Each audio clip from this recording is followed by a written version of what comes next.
10 हो गया। काउंट ही नहीं करते। ठीक है, तो टाइप्स ऑफ वेक्टर पढ़ रहे थे हम लोग। ठीक, यूनिट वेक्टर के बारे में थोड़ा सा और जानने की जरूरत है हम लोगों को। ठीक है, जो इंपॉर्टेंट वेक्टर है वो कौन सा वेक्टर? आपका यूनिट वेक्टर, यही आपके काम आएगा। आप लोग कोई सा भी चैप्टर ले लो, ऑलमोस्ट सभी चैप्टर में यूनिट वेक्टर आपको देखने को मिलेगा और उसका यूज होगा, सभी चैप्टर्स में आपको देखने को मिलेगा। ठीक है, तो टॉपिक क्या डालोगे आप? हम लोग पढ़ रहे थे वेक्टर, तो ऑलमोस्ट सभी चैप्टर में आपको यूनिट वेक्टर देखने को मिलेगा। वापस से एक बार यूनिट वेक्टर पे देखो, 10वां जो टाइप था वेक्टर का वो क्या था आपका? Unit vector. यूनिट वेक्टर क्या होता है? इसका मैग्नीट्यूड क्या होता है? यूनिट होता है। मैग्नीट्यूड क्या होता है? यूनिट। यूनिट मतलब होता है 1, जिसका 1 न्यूटन ले लो, 1 मीटर ले लो। ठीक है, तो जिसका मैग्नीट्यूड 1 हो उसको हम लोग बोलेंगे यूनिट वेक्टर। अब यूनिट वेक्टर को कैसे निकालते थे? क्या फॉर्मूला बताया था? A B cap. किसी के ऊपर भी जैसे कैप लगा हो उसका मतलब समझ जाना कि वो यूनिट वेक्टर है। किसी के ऊपर भी कैप लगा हो तो वो समझ जाना अब यूनिट वेक्टर है। तो किसी भी वेक्टर को उसके मैग्नीट्यूड से डिवाइड कर दो।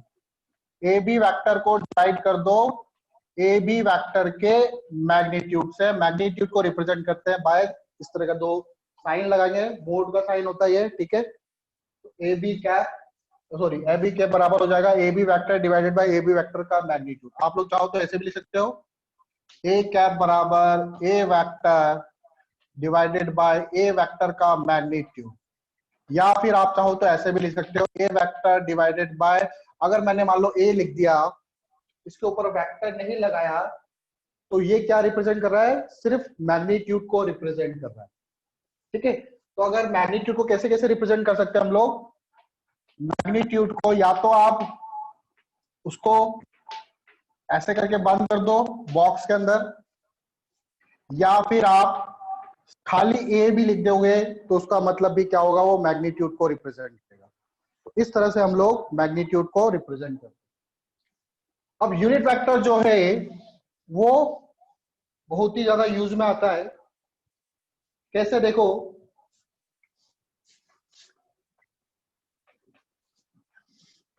सपोज करो इस तरफ है एक्स एक्सिस, ऊपर है आपका वाई एक्सिस, और इधर क्या है आपका? जेड एक्सिस है। एक्स वाई जेड एक्सिस है।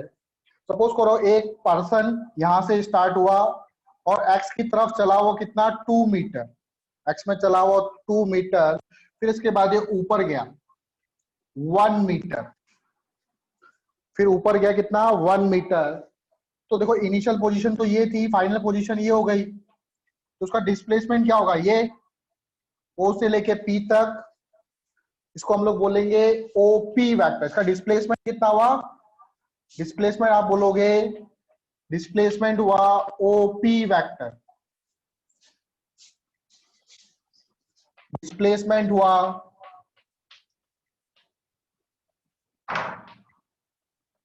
OP vector. अब ओपी वेक्टर को कैसे लिखोगे आप लोग? तो देखो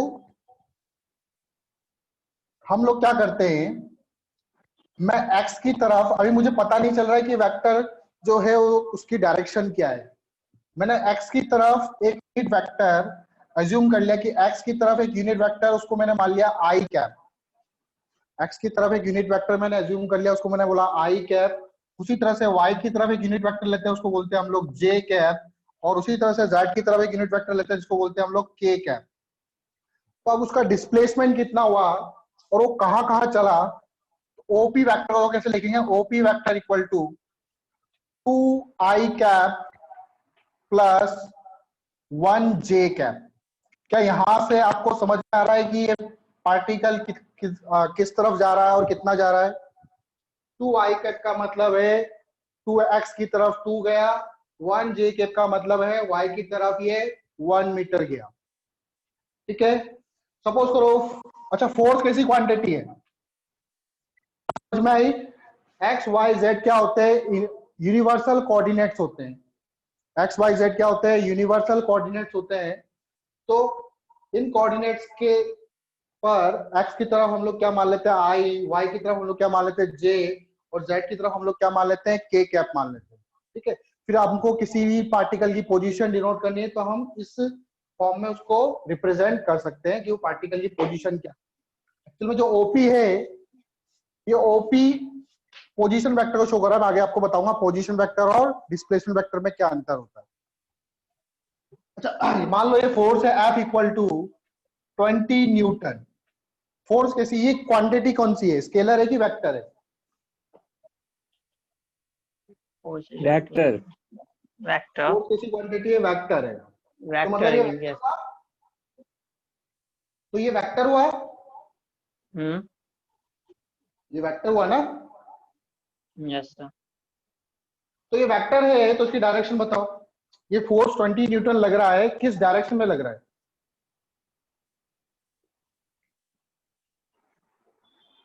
अगर ये फोर्स 20 न्यूटन है और ये वेक्टर क्वांटिटी है तो इसकी डायरेक्शन क्या है?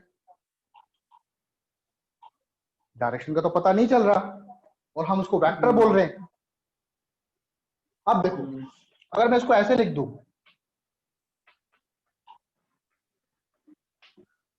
क्या आप बता सकते हो उसकी डायरेक्शन किधर है? Yes sir. किस तरफ डायरेक्शन है? अब नॉर्थ की फोर्स किधर ओर, लग रहा है? एक्स एक्सिस पर एक्स एक्सिस की तरफ लग रहा है। कितने न्यूटन का लग रहा है? 20 न्यूटन की। क्या यूनिट वेक्टर ने उसके मैग्नीट्यूड को चेंज करा? पहले 20 न्यूटन था ना?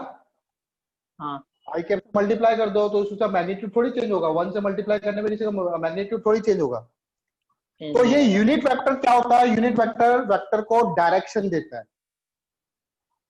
कोई भी वेक्टर है उसको वेक्टर को यूनिट वेक्टर क्या करता है? डायरेक्शन देता है। डायरेक्शन देता है। मतलब हम लोग ये कह सकते हैं कि वेक्टर को वेक्टर यूनिट वेक्टर ही बनाता है।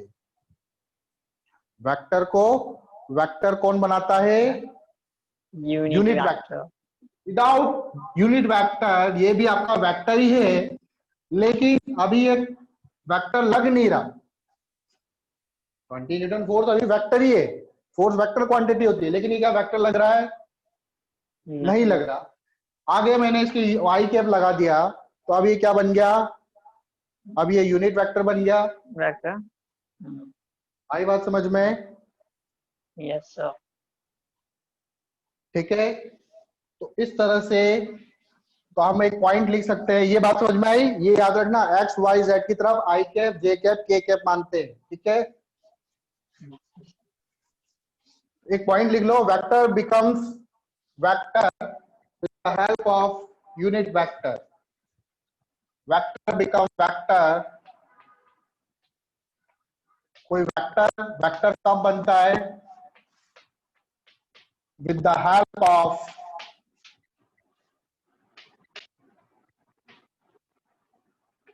Unit vector. यूनिट वेक्टर की हेल्प से ही कोई वेक्टर वेक्टर बनता है। यूनिट वेक्टर नहीं होगा तो वो वेक्टर नहीं कहलाएगा। सारी बात समझ में? चलो आगे देखें। अब हम पढ़ेंगे आज वेरी इंपॉर्टेंट टॉपिक।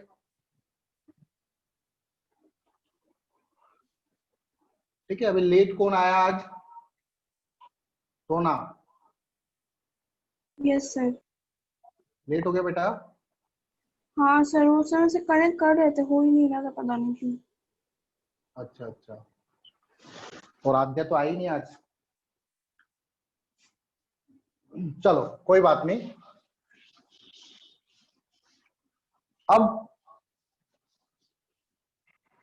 अब सीखते हैं हम लोग angle between two vector. Actual में आद्या ने वो पढ़ चुकी है वो, ठीक है, इसलिए वो नहीं आई शायद। अब आएगा आपका angle between two vectors. Angle between two vectors, दो वेक्टर्स के बीच में एंगल कैसे निकाला जाता है? Angle between two vectors. ठीक है, तो ध्यान दो इधर। सपोज करो एक वेक्टर ऐसे, दिस इज ए वेक्टर एक वेक्टर ऐसे, दिस इज बी वेक्टर, और यह एंगल हमको दे रखा है 120 डिग्री। मैं आपसे पूछूं, बताओ ए वेक्टर और बी वेक्टर के बीच में कितना एंगल है, तो आप क्या बोलोगे? 60 डिग्री। 60 डिग्री। बाकी लोग?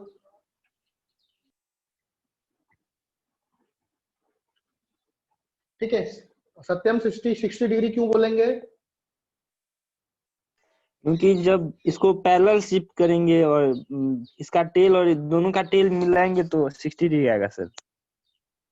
अच्छा, तो वेक्टर के बीच में एंगल निकालने के लिए मतलब क्या करना पड़ता है हमको? पैरेलल शिफ्ट करना पड़ता है सर, और या तो हेड से हेड या तो टेल से टेल मिलाना पड़ता है सर। आपने पहले पढ़ चुके हुए? थोड़ा बहुत। अच्छा अच्छा, ठीक है। तो देखो वेक्टर को, सही बोला उसने, आपको क्या करना है, either join head to head, या तो दोनों वेक्टर के हेड से हेड जुड़े हो, या फिर tail to tail, tail to tail को ज्वाइन करो। फिर दो एंगल होंगे, एक तो 180 डिग्री से कम होगा और एक 180 डिग्री से ज्यादा होगा। तो ज्यादा वाला नहीं लेना आपको, 180 से कम एंगल लेना है। ठीक है, either join head to head और टेल टू टेल, या तो हेड से हेड को ज्वाइन करो या टेल से टेल। अब यहाँ पर क्या हो रहा है, एक का तो हेड है ए वेक्टर का और बी वेक्टर का क्या है, यहाँ पे टेल है, तो इस एंगल को कंसीडर नहीं करेंगे हम लोग। अब हमको क्या करना है, इसको हेड टू हेड या टेल टू टेल ज्वाइन करना है। अब सपोज करो ये जो पैन है, दिख रहा है आपको, मान लो ये एक फोर्स को रिप्रेजेंट कर रहा है, 5 न्यूटन के फोर्स को। कितने को? 5 न्यूटन के फोर्स को रिप्रेजेंट कर रहा है ये पैन। इस पैन को मैंने यहां से उठा के थोड़ा सा मैं आगे चला गया, ठीक है, आपको दिख रहा होगा। बताओ इसमें क्या चेंज आया, इस फोर्स में क्या चेंज आया? पोजीशन का। नहीं, वेक्टर में तो क्या होता है, मैग्नीट्यूड और डायरेक्शन होती है ना। तब कुछ क्या इस वेक्टर के कुछ मैग्नीट्यूड में चेंज आया? नो नहीं। सर। क्या इसके डायरेक्शन में चेंज आया? नहीं। No no sir. सर, अच्छा, ऊपर कर दूं तो? तब चेंज आ सकता है। नहीं ऊपर कर आएगा दूं चेंज ऐसे सर। करके, तो ऊपर कर दूं नहीं। ऐसे तो भी नहीं आएगा, नीचे कर दूं नहीं तो भी आएगा चेंज कुछ। नहीं आएगा। हाँ, अगर मैं ऐसे कर दूं तो? तब डायरेक्शन तब आ सकता है। तब क्या हुआ, आपकी तरफ डायरेक्शन हो गई, पहले ऐसे डायरेक्शन थी, अब डायरेक्शन चेंज हो गई। ठीक है, अगर इसको घुमा देते हैं तो, अच्छा मैग्नीट्यूड तो वही रहेगा ना, तो जब हम रोटेट करते हैं तो मैग्नीट्यूड में चेंज नहीं आता, सिर्फ डायरेक्शन में चेंज आता है। और वेक्टर को जब हम पैरेलली शिफ्ट करते हैं, इसे बोलते हैं पैरेलली, ये इसके पैरेलल था, इधर पैरेलल पहुंच गया, या फिर आगे कर लो, सॉरी पीछे कर लो, आगे कर लो, तो वेक्टर में क्या होता है, कोई शिफ्ट, सॉरी कोई चेंजेस नहीं आते। आई बात समझ में? तो वेक्टर्स को हम लोग पैरेलली शिफ्ट कर सकते हैं, तो हम लोग लिख सकते हैं vectors can be shifted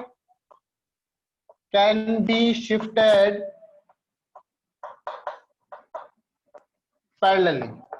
vectors को हम लोग पैरेलली शिफ्ट कर सकते हैं। सपोज करो ये ए वेक्टर है, इसको यहां से उठा के मैं आगे रख सकता हूं, तो इसको उठा के मैं कहां ले आया, आगे ले आया, यहां से हटा दिया, यहां ले आया। अब क्या दोनों वेक्टर के टेल टेल जुड़ रहे हैं? क्या दोनों वेक्टर का टेल टेल जुड़ रहे हैं, ए और बी के? इसको यहां से उठा के आगे रख दिया मैंने, ये ऐसे था यहाँ पे, यहां से उठा के यहाँ रख दिया, पैरेलली शिफ्ट कर दिया, कोई चीज नहीं आएगा, डायरेक्शन वही रहेगी, मैग्नीट्यूड वही रहेगा। अब ये वाला एंगल, दोनों के टेल टेल कंबाइन हो रहे हैं, ये 180, तो ये कितना हो जाएगा, 60 डिग्री। तो दोनों वेक्टर के बीच में कितना एंगल आएगा, angle between A vector and B vector is 60 degree. आई बात समझ में? कर लोगे इस Yes. तरह के क्वेश्चन? चलो एक दो करवा देता हूँ थोड़ा अच्छे से।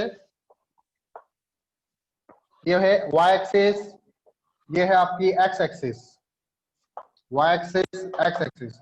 एक वेक्टर इधर है 30 डिग्री के एंगल पर, a वेक्टर, एक वेक्टर इधर है 45 डिग्री के एंगल पर बी वेक्टर, बताओ ए और बी के बीच में एंगल कितना है? थीटा फाइंड करो।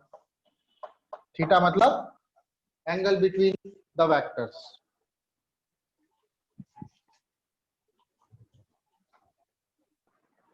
चलो देखो, अब ये वेक्टर ऐसे ए वेक्टर, इसको उठा के यहां पे ला सकता हूं, इसको उठा के यहां पे लिया हो, ऐसे करके कोई चेंज नहीं आएगा, डायरेक्शन वही है। ये एंगल कितना था? 30 डिग्री। तो ये वाला एंगल कितना हो जाएगा? पूरा 180 होता है। 180 में से माइनस कर देंगे हम लोग, थीटा इक्वल टू क्या हो जाएगा? 180 माइनस 45 प्लस 30 कितना होता है? 75। तो 180 माइनस 75 हो जाएगा, थीटा इक्वल टू हो जाएगा कितना? 105 डिग्री। 105 डिग्री। ठीक है, नेक्स्ट क्वेश्चन देखो।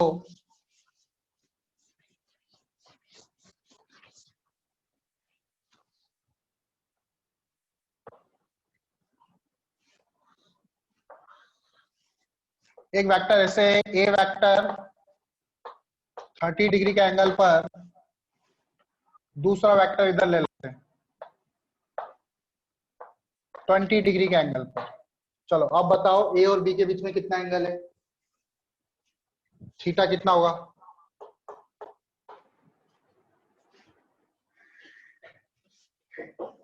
एक 30, दूसरा 20। तो देखो, इस तरह के क्वेश्चन को करने के लिए क्या करा करो, आसान वे में इसको कैसे करेंगे, इजी तरीके से इन वेक्टर को उठा के ओरिजिन पे लेके आओ, ज्यादा आसानी रहेगी। कहां पे उठा के लाओ? यहां पे ले आओ, ओरिजिन पे ले आओगे इजीली हो जाएगा। उठा के कहां लिया है? ओरिजिन पे लिया है। ये क्या कितना एंगल बना रहा है? 30 डिग्री, क्योंकि पैरेलली शिफ्ट कर सकते हैं ना हम लोग। और इसको भी ऐसे उठाते हुए यहां पे ले आओ, ये कितना है यहां से? 20 डिग्री। ये आपका बी वेक्टर। ठीक है, तो ए और बी के बीच में, ए और बी के बीच में कौन सा एंगल होगा? दिस वन, यही तो होगा। अब इसकी वैल्यू कितनी होगी? इसकी वैल्यू कितनी होगी? ये 30 है, तो ये वाला एंगल कितना हुआ? 90 है ना पूरा, ये 60 हुआ। Yes, sir. 60 प्लस 20 80. तो आंसर क्या होगा? 80. 80। 130 गलत है। ठीक है, वेरी गुड सत्यम। चलो नेक्स्ट क्वेश्चन, एक और कराऊं या कर लोगे? जैसे करवाइए। मजा आ रहा है? क्या मजा आएगा, कुछ समझ नहीं आएगा। समझ नहीं आ रहा? समझ आ रहा है लेकिन मिस्टेक हो रहा है। चलो इसकी डायरेक्शन चेंज कर दी मैंने, ऐसे कर दिया। अब बताओ,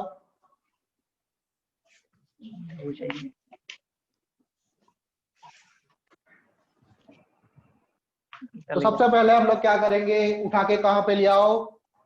उठा के ले आओ ओरिजिन पर। ओरिजिन पे उठा के ले आए, ये 30 डिग्री, और आप इसको भी उठा के ले आए यहाँ पे, ये यहां से 20 डिग्री एंगल बना रहा है। लेकिन अब बी का तो हेड है और ए का क्या है? टेल है। तो अभी इनका एंगल हम लोग नहीं निकाल सकते। फिर क्या करा जाए? या तो मैं ए को पीछे ले जाऊं, या फिर बी को मैं आगे ले जाऊं। आगे क्या करा जाए? क्या आगे करें? दोनों में आंसर सेम ही आएगा। बी को मैं आगे ले गया, ये 20 है तो ये 20 होगा, यस वर्टिकली अपोजिट एंगल। ये 20, तो ये वाला एंगल बताओ। 70 70। तो ये पूरा एंगल क्या हो गया? ए और बी के बीच में एंगल बन जाएगा 70 प्लस 30। 100 और ये बात समझ में? तो थीटा कितना हो जाएगा यहाँ पे? 100 हो जाएगा। तो निकाल सकते हो बेटा एंगल? Yes sir. ठीक है, ठीक है। तो आपका दोनों को टेल टेल जोड़ने हैं, और कोई लॉजिक नहीं है इसमें, बस टेल टेल या फिर हेड है। आप चाहो तो ए को भी पीछे ला सकते थे, ऐसे ले आओ ए को पीछे, ये 30 है, ये 30 हो जाएगा। अगेन ये क्या हो जाएगा 70, अगेन 100 आएगा। तो हेड हेड जोड़ो या टेल टेल जोड़ो, आंसर सेम ही आएगा। ठीक है, नेक्स्ट देखो, इसके बाद एंगल निकालने के बाद अब हम पढ़ते हैं vector law of addition. Vector सबसे इंपॉर्टेंट है, vector law of addition. Actual में 3 लॉ होते हैं, आज हम सिर्फ ट्रायंगल लॉ पढ़ेंगे, कल फिर पैरेललोग्राम और पॉलीगन लॉ पढ़ेंगे। वेक्टर लॉ ऑफ एडिशन, दो वेक्टर को कैसे जोड़ा जाता है। तो सबसे पहले लेंगे हम लोग triangle law, triangle law of addition.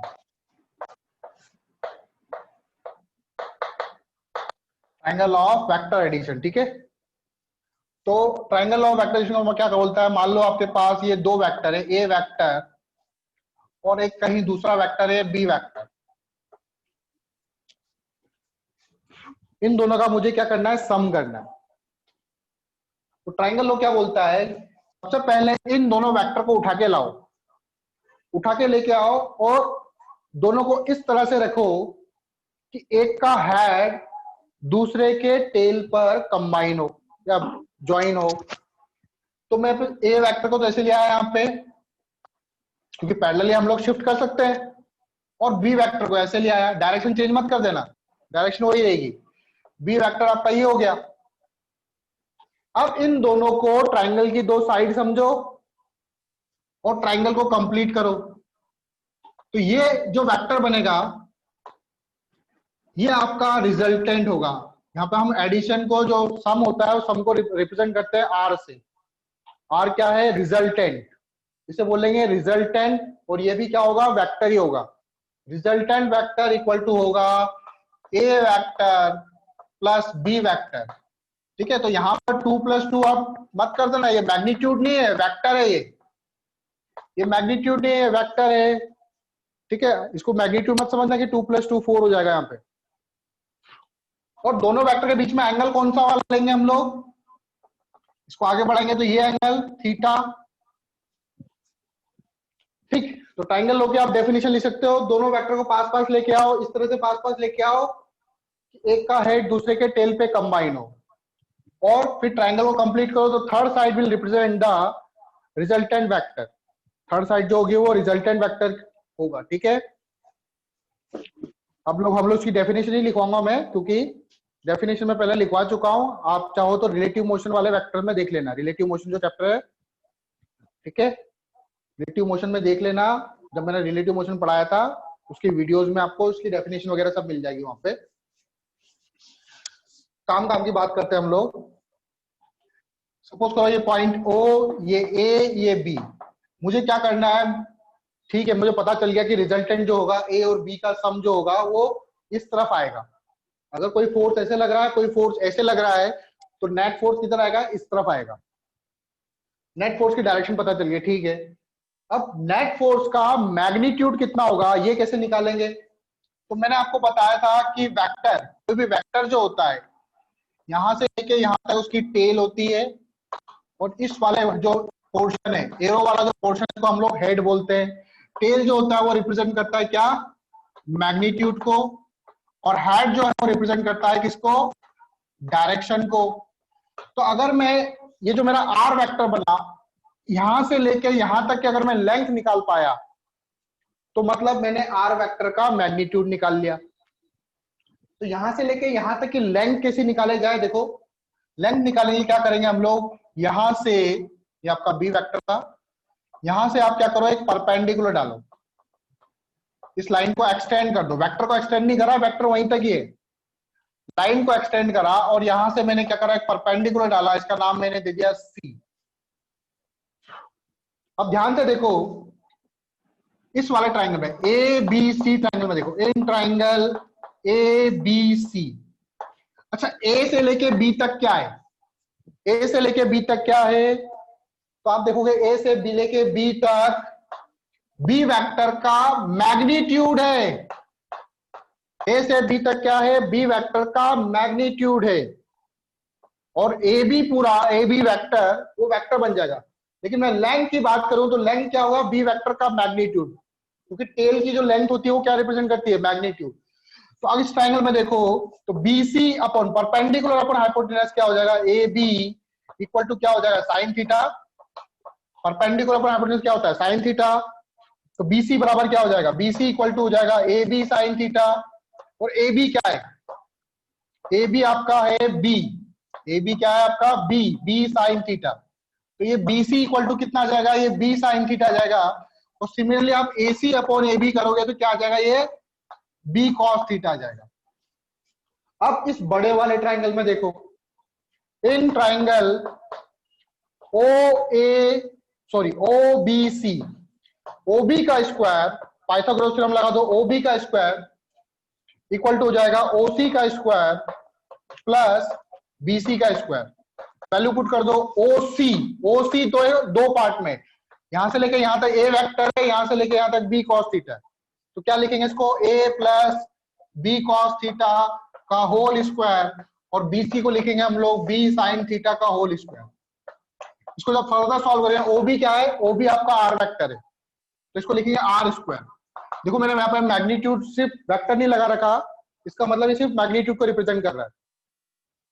इसको सॉल्व करेंगे तो फाइनली आपका आंसर आएगा A square B square 2AB cos theta आएगा। तो R को हटा दो यहां से, तो ये आ जाएगा आपका under root A square B square 2AB cos theta. ठीक है, आपको ये फॉर्मूला याद रखना है, A square B square 2AB cos theta. बाकी आपको और फर्दर स्टेप देखने हैं इसके, तो आप वो वीडियोस में देख लेना। फाइनल का आंसर क्या आएगा, R बराबर under root A square B square 2AB cos theta. ये वाला एंगल कितना होगा, अगर कोई पूछ ले जो रिजल्टेंट है वो कितने एंगल पे जा रहा है, तो tan अल्फा बराबर क्या होगा, देखो बड़े वाले ट्राइंगल में देखो परपेंडिकुलर अपॉन बेस, परपेंडिकुलर कितना है B साइन थीटा, और बेस कितना है A plus B cos theta.